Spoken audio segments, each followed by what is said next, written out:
Evening all of you. आज मी तुम्हाला सांगणार आहे मासिक पाळी मेन्स्ट्रुअल सायकल पिरियड्स. 18पासून हे पिरियड्स आपल्याला चालू होऊन जातात. बट आजकाल इन्व्हायरमेंट चेंज, खाणंपिणं चेंज यामुळं आता हे आपल्याला 13व्या वयापासून हे मुलीमध्ये आपल्याला दिसून येतात. यामध्ये खेड्यापाड्यामध्ये याची अवेअरनेस खूप कमी आहे. यामध्ये अजूनही अंधश्रद्धा आहे की जेव्हा त्या लेडीजला पिरियड्स येते तेव्हा आपण तिला आपल्यापासून अलग करून टाकतो, तेव्हा तिला 5 दिवस अलग ठेवतो, तिचं खाणं पिणं राहणं हे सर्व अलग करून टाकतो. पण आजकाल याबद्दल खूप साऱ्या हे झालेले आहे, गोष्टी आलेल्या आहे आणि याबद्दल आजकाल खूप सारे लोक असे अवेअर झालेले आहे. मासिक पाळी हा कोणता आजार नाही आहे, हा कोणता रोग नाही आहे, ही कोणती बुराई नाही आहे. ही प्रत्येक महिन्यामध्ये येणारी एका फिमेलमध्ये येणारी नॅचरल प्रोसेस आहे. जे तिचा टाईम पिरियड झाला की ऑब्वियसली येणारच आहे. त्या दिवशी महिलांना ही मासिक पाळी येते.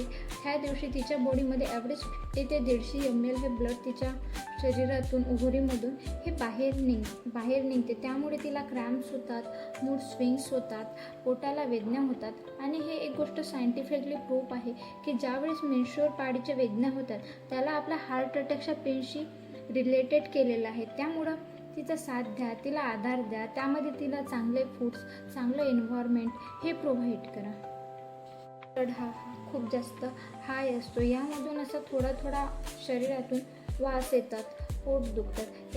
ह्या सर्व प्रॉब्लेमना फेस करून एक महिला तिचं काम करतात, घर सांभाळतात, नोकरी करतात, जॉब करतात.